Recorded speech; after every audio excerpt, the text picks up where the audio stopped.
Hey, folks, welcome into In the Booth with Earl Hall, the leading edge of voiceover. I'm so excited today. We've got Corey Dissin here in the house, ready to give us some information. And I don't even know what it's going to be, but it's going to be something amazing. I can tell you that right now. No pressure. Welcome into the show, man. Thanks for being here today. Earl, thank you. No pressure. Now I have to be amazing. So well, there's no option. This is the leading edge of voiceover. The only amazing things can happen here. So I'm fully confident that it will.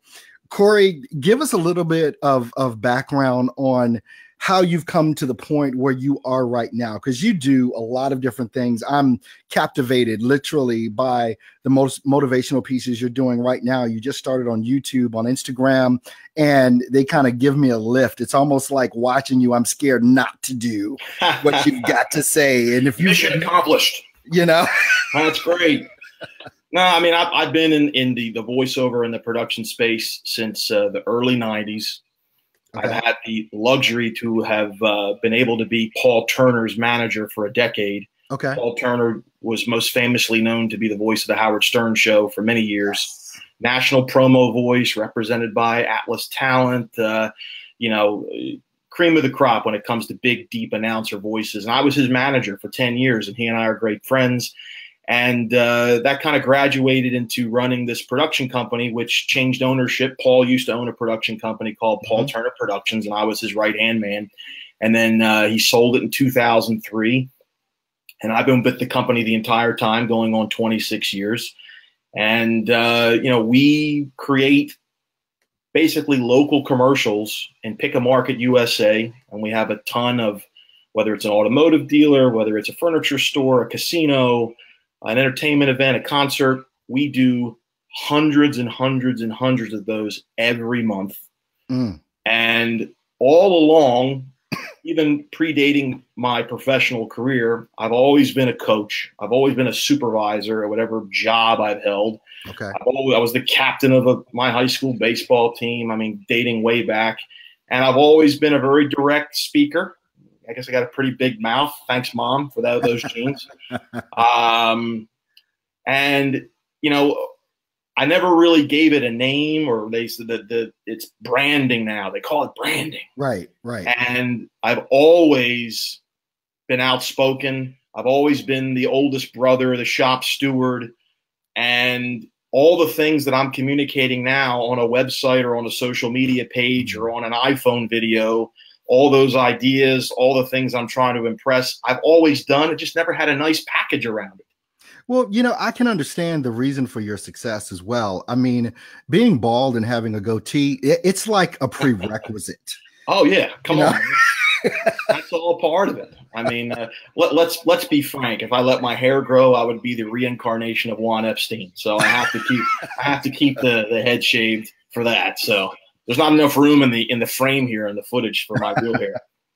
What is the attraction that you have with being in the whole motivational space? Because sometimes, as we both know, it can be kind of disheartening when you see people kind of say they want to do something but not see them pursue their actual dreams. What is it like for you at this point, and what was the attraction for you to actually kind of get into that space? I mean, that started as a young kid. I mean, I grew up the son of a teacher, and my father was an extremely hard worker. And I didn't have a choice but to work hard and to be a leader. It wasn't exactly said, you're going to work hard and be a leader, but it was just ingrained to you that that's how you conduct yourself. And I also found in my career that, look, I didn't score a perfect score on my SAT. I wasn't a Rhodes Scholar, but I went to school, I met the right people, and I was blessed to have a career. And I said, if I'm going to make it last, I'm going to outwork everyone. That's it. And at an early age, 17, 18, 19, I held multiple jobs at the same time. I was a full-time student. When I started working for Paul Turner in the early 90s, all of my friends thought I was nuts when I was staying there till 9, 10, 11, 12 o'clock, 1, 2 in the morning, Saturdays, Sundays. And they said, come on, Gore, let's go party. Let's go out here. I said, nah, this is what I'm going to do. Yeah. Now, who has the last laugh now? Exactly. With being in this space and being so involved with motivation. What are the things that you're seeing more so now than before you got into the space, and particularly with the voice actors that are out here now, problems that maybe you see running kind of consistently across the board? This is the thing you get all the time. Is there such a thing? So definitely. And there is a refrain that I hear over and over again. And I interact with hundreds of talent all the time, not just the ones that we work with, but a lot of the ones I've been fortunate enough and privileged enough to make friends with online, is that, hey, I've got a really nice demo. I've got a decked out studio. I've got time to record, but I just don't know how to market myself. And I just hear that over and over and over again. And I'm not that surprised by that, because the creative field, when you spend a lot of time either behind a microphone or a viewfinder, you lose sight of what's on the periphery, and you have to be able to have that marketing talent. And that it goes back to what I think has been attributed to my success, is that I worked hard. I got my name out there.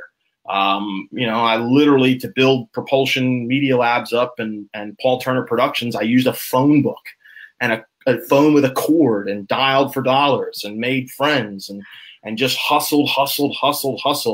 And just, I always think about, well, if I'm sitting around at any given time of the day, somebody else out there is working harder than me, or at least trying to. And that compels me to work hard and to preach to other folks that the answers to your marketing success for your voiceover business are not necessarily contained in an MP3 file. It's a lot of the other things. I know plenty of talent, voiceover talent, that, I don't say most folks, but some folks might say, well, geez, my demo sounds better than that person. But they're making a living at it because they hustle. They know how to get in front of people. They know how to turn a lead into a client, and a client into a repeat customer. Those are the folks that are successful. We use, and you've used this term, hustle, as well as getting yourself out there. Can you kind of define that a little bit for us? Because we use those buzz terms, and someone like yourself or me understand what that means, and I don't think the average voice actor gets it. Can you help them a little bit with that? So I would tell you, and I'm going to use a little bit of an analogy, and please steer me back in if I go too far off. No worries. So I played and coached competitive athletics, well into my late 20s, and I've been blessed to have a son that does the same thing too. And what I tell him and what I told my athletes was, the game starts when you pull up in the parking lot. What that means is, the time you arrive, are you in your uniform? Does mommy get your water bottle for you and your equipment, or do you carry your own gear? And how that relates to the voiceover business. Your day doesn't start when you fire the mic up. What time are you getting up in the morning? How many social media interactions are you having? How many phone calls are you making? How many posts are you connecting with? How many companies are you researching? It's got to be constant. And then in between sessions, what are you doing? It's always seeking, how can I keep my funnel full?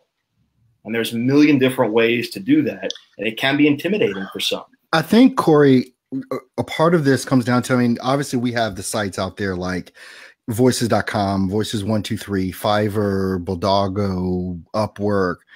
And I think so many people focus in on working on sites like that. And what I call it, and not that there's anything necessarily wrong, but I think that if you're involved in these different mediums that are out there, basically you're waiting for someone else to take an action that you're afraid to take. Sure. Absolutely. Voices.com, Upwork, those platforms are out there sending out emails to hundreds and thousands of people every day to get them on their site. And I've expressed to people, there's no reason why you can't operate like that as well, because we're giving up a part of our income, a part of our revenue, so that they'll do things that we just don't want to do.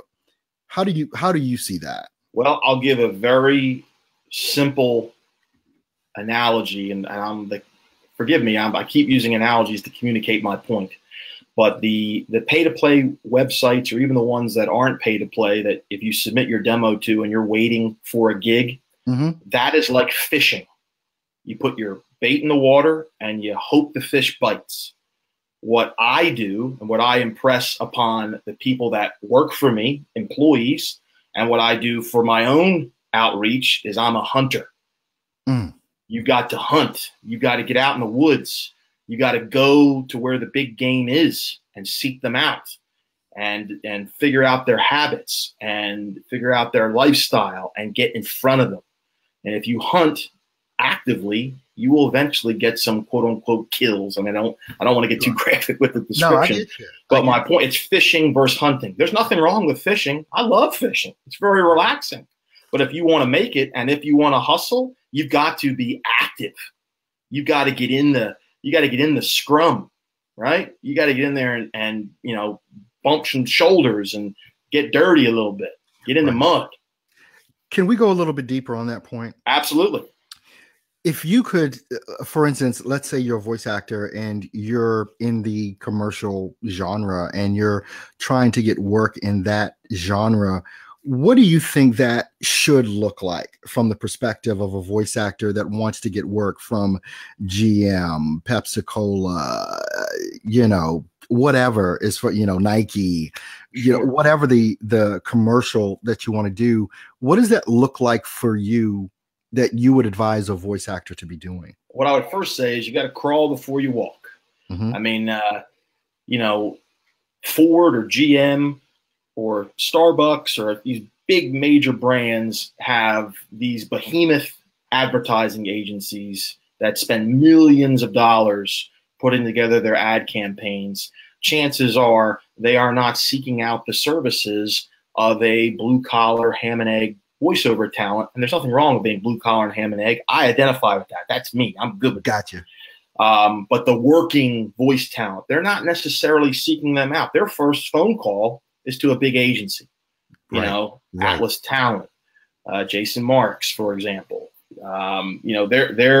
They're seeking out those union SAG-AFTRA shops because that's the New York Hollywood way of doing business, creating commercials, doing production. I would say, well, let's start off with, Jim Smith Ford in Paducah, Kentucky. Gotcha. Or go to the local restaurant or the local ad agency that represents 5, 10, 12 different clients or the local production house that's producing up the local cable commercials. Start there and then use that and rubber stamp that in other cities. Just keep letting that ripple getting further and further out once you hit it close to home. Gotcha. Being in the position that you're in, how should a voice actor look at being a part of an agency? And what I mean by that is, how should they look to stand out?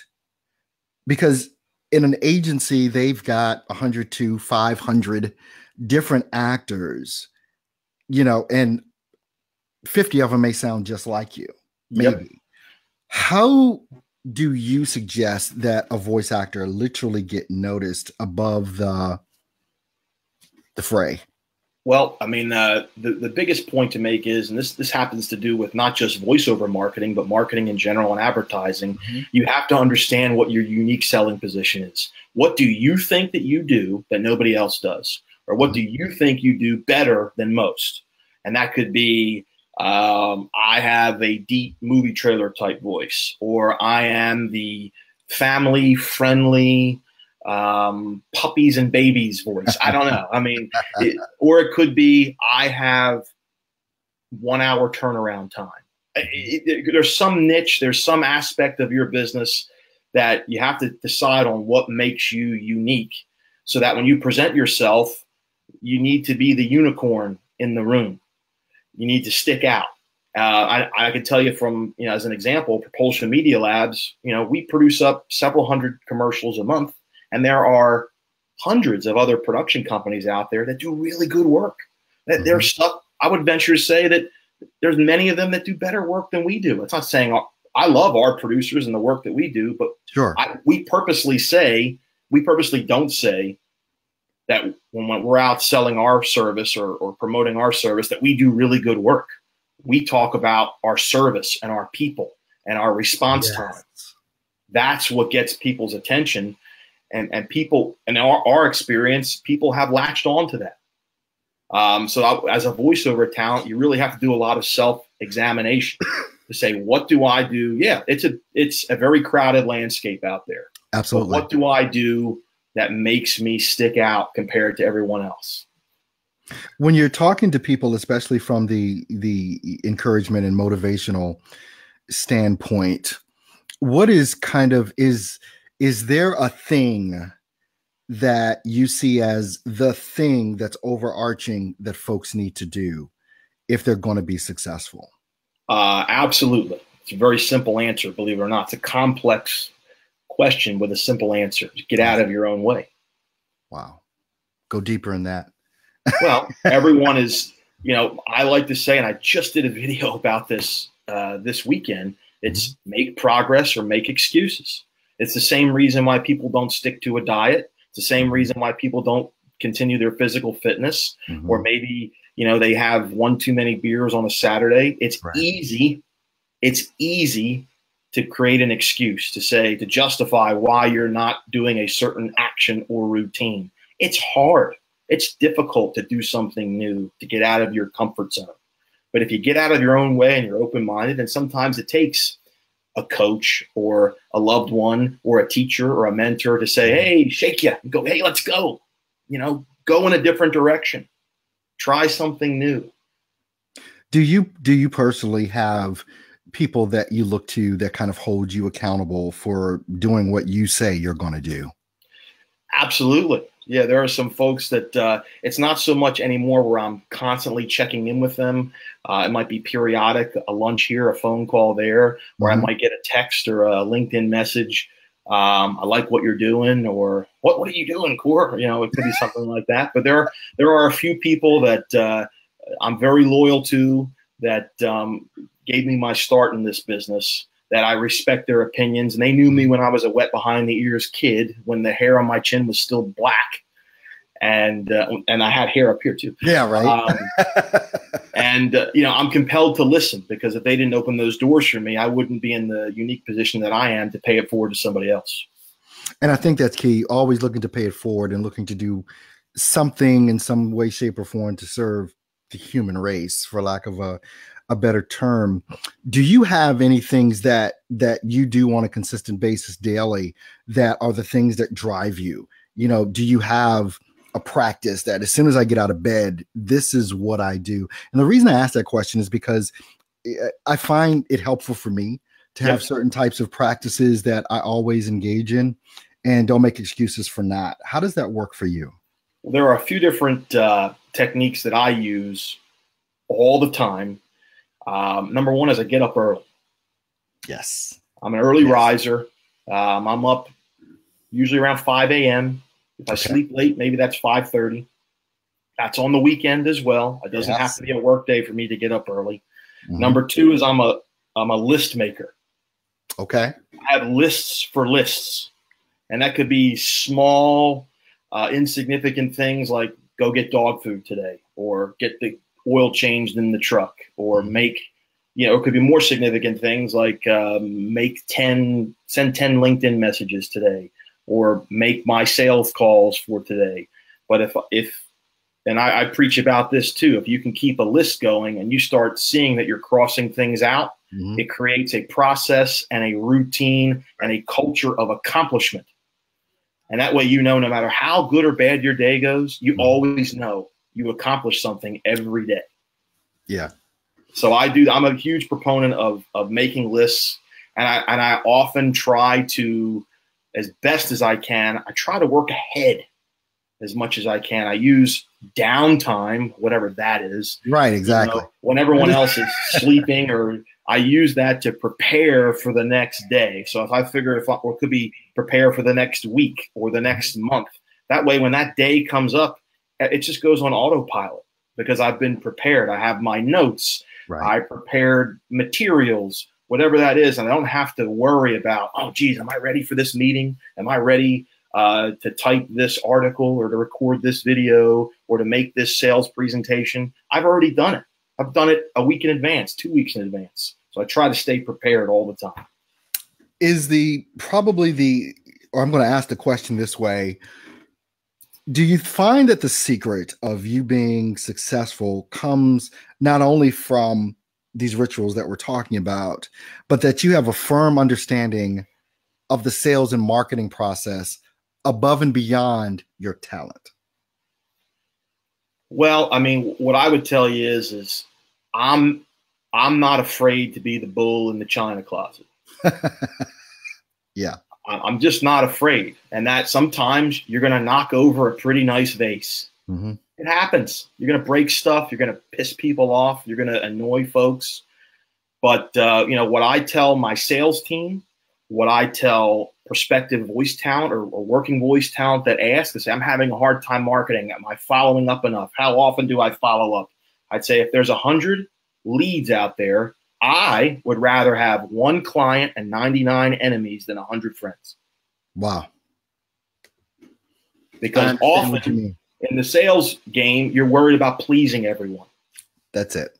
And if you're pleasing everyone, okay, they're pleased, but is a transaction taking place? Right. No.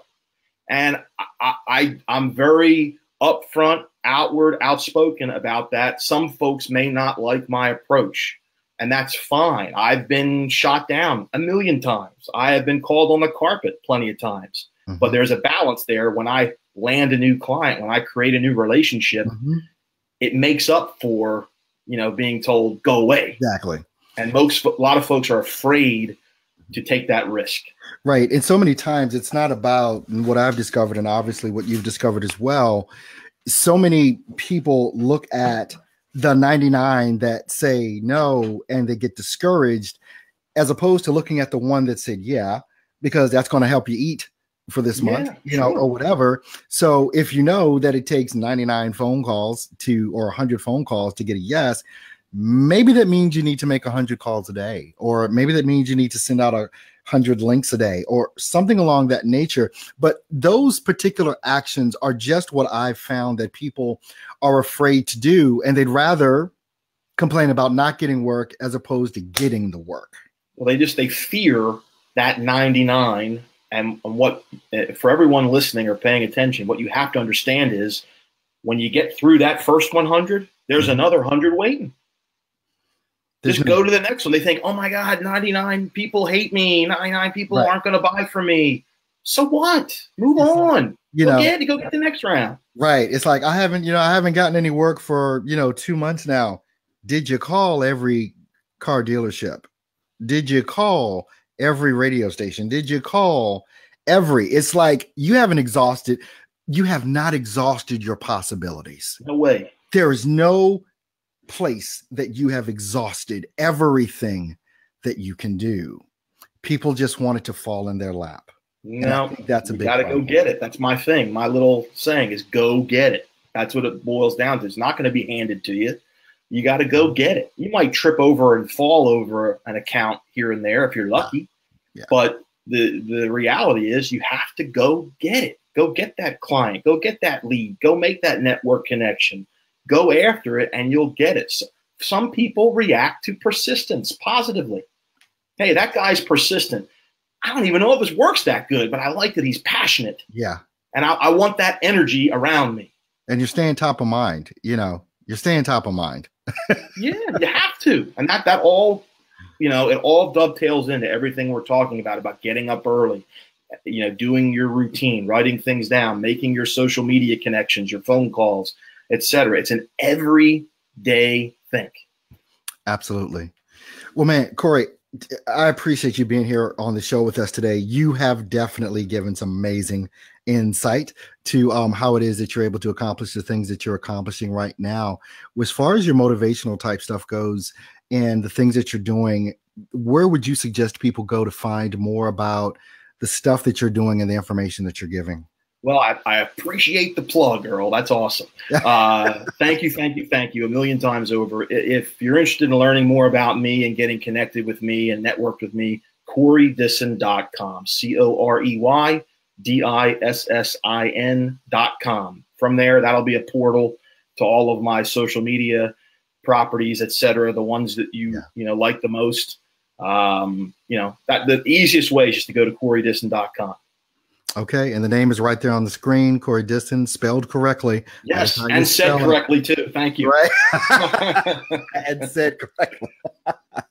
Wink, wink, right? Yeah, exactly. No, but Corey, thanks so much for being here and taking this time to be on the program. Obviously, I'll be sending you links to this so that you can share out, at will. Everyone, make sure definitely go to CoreyDissin.com today. And you'll see, also, Corey, I love the pics. Love especially this one, right?